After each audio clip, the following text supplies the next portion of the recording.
Je voudrais reparler avec vous ce soir, cette nuit, du 15 au 16 août 2014. Je voudrais vous parler de la différence qu'il y a entre une relation entre deux personnes, entre un homme et une femme notamment, qui commence en phase 1 ou en phase 2, et qui éventuellement se poursuit soit de phase 1 à phase 2, soit de phase 2 à phase 1. Alors, beaucoup d'entre nous, nous avons connu le cas de figure de passage d'une phase 2 à phase 1, puisque c'est ce qui se produit actuellement avec le cycle de Saturne, qui, se rapprochant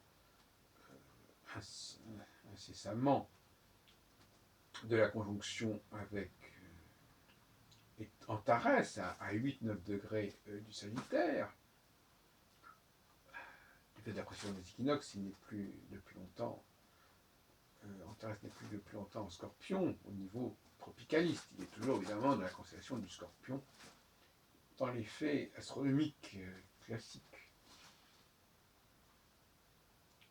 Une rencontre entre un homme et une femme en phase 2 est assez étrange, parce que c'est une phase où la femme, en tout cas, n'est pas partante pour cloisonner, pour coconner la relation. Ce n'est pas le temps de l'enfermement, si on peut dire. Ce n'est pas le temps de la claustration. Donc, la relation peut exister, mais elle va exister avec une très grande liberté de manœuvre, liberté de timing, et même une façon de ne pas trop s'engager, trop s'investir, trop parler de soi.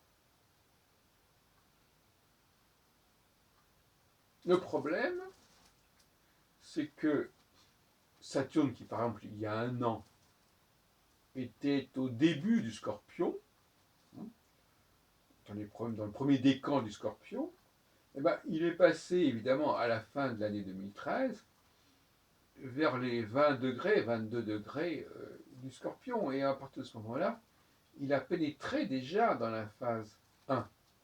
Il est sorti de la phase 2 et il est entré dans la phase 1 du cycle de Saturne, qui est la phase conjonctionnelle.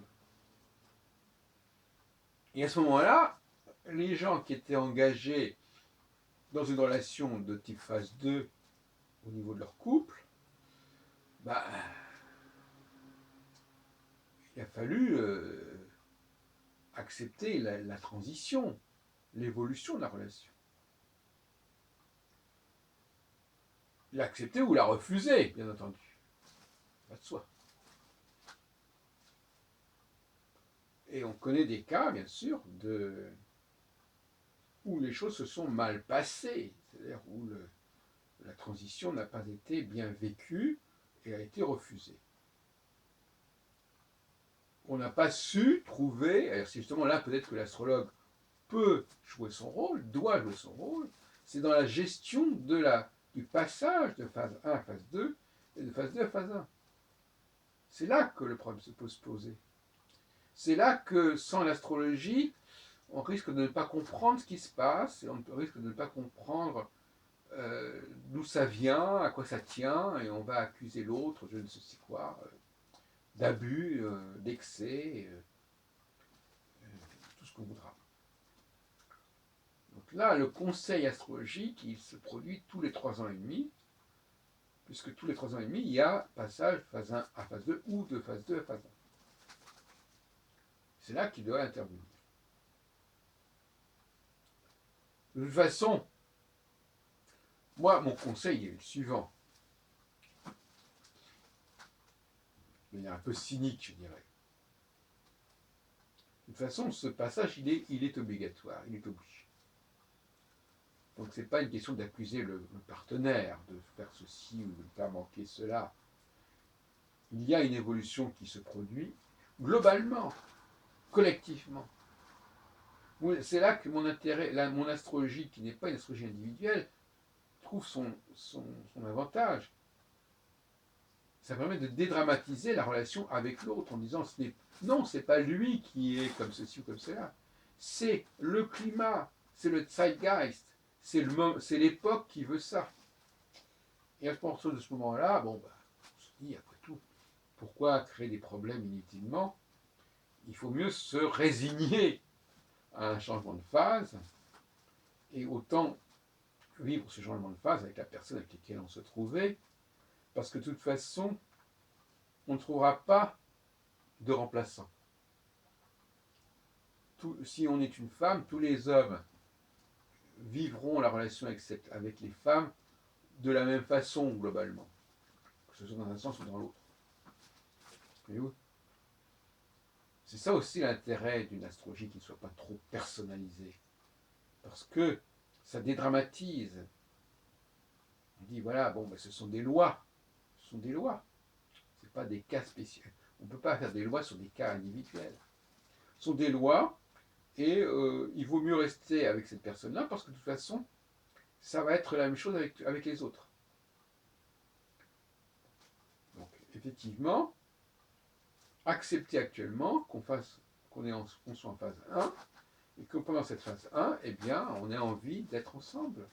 Et ça peut se faire en effet aux dépens de la vie professionnelle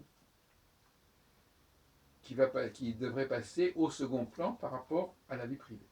Et ça, effectivement, il faut y avoir un blocage, un barrage par rapport à ça. Je ne veux pas trop consacrer de temps à ma vie privée, je veux continuer à me cultiver, je veux continuer à m'occuper de mon métier, de mes activités. Voilà, c'est ça qu'on ne veut pas faire, on ne veut pas sacrifier. C'est actuellement le débat, le dilemme. Et inversement, dans 3 ans, 3 ans et demi, le problème va se poser à l'envers, c'est-à-dire, je ne veux pas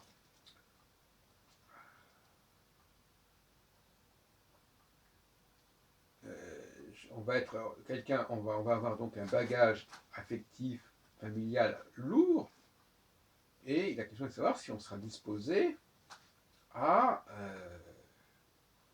pas le mettre entre parenthèses, mais en tout cas à le marginaliser un petit peu pour donner plus d'oxygène à des enjeux plus larges, avec des ouvertures vers d'autres problématiques professionnelles et autres qui ont été un petit peu restreintes et brimées éventuellement par la phase 1. Là aussi, l'astrologue peut conseiller une attitude, une bonne attitude par rapport à ça. Imagine par rapport, et dans le cadre du couple, parce que le couple, il est concerné. Même si, effectivement, moi j'ai l'habitude de distinguer le comportement du point de vue de l'homme et du point de vue de la femme, les enjeux ne sont pas tout à fait les mêmes, les formulations ne sont pas tout à fait les mêmes, effectivement. Mais ça doit se gérer. L'astrologue doit gérer, un, le changement de phase, deux, le fait que l'homme et la femme aient des enjeux qui ne soient pas tout à fait les mêmes lors de ces changements de phase. Voilà. C'est tout ce qu'on vous demande. L'astrologue n'a pas à faire beaucoup plus que ça. Et bien entendu, il va, à partir du schéma astrologique, il va devoir entrer dans des questions personnelles, particulières à l'histoire du couple, ou à l'histoire des partenaires. Je n'ai pas dit le contraire. Qu'on ne me fasse pas dire ce que je n'ai pas dit. Je dis simplement que l'astrologie n'était qu'un outil de travail par rapport à ça, et qu'elle pouvait servir à faire apparaître un certain nombre de problématiques personnelles, mais qu'elle ne pouvait en aucun cas fournir un modèle qui serait celui du thème astral, ou puis encore des thèmes des uns et des autres, pour appréhender ces questions-là. Non. L'astrologie, elle n'est pas dans l'aboutissement, je l'ai déjà dit dans une précédente vidéo, elle n'est pas dans l'aboutissement global. L'astrologie nous fournit des données précieuses, stratégiques, qu'il va falloir intégrer dans un ensemble de données plus large, fondamental. C'est ce que dit l'astrologie conditionnaliste quelque part, mais elle le dit de manière un petit peu ambiguë, et je n'ai jamais très bien compris jusqu'où ça voulait aller. Il y a l'astrologie doit s'intégrer dans un ensemble plus large, un contexte plus large, et doit prendre en considération d'autres paramètres que ceux de l'astrologie.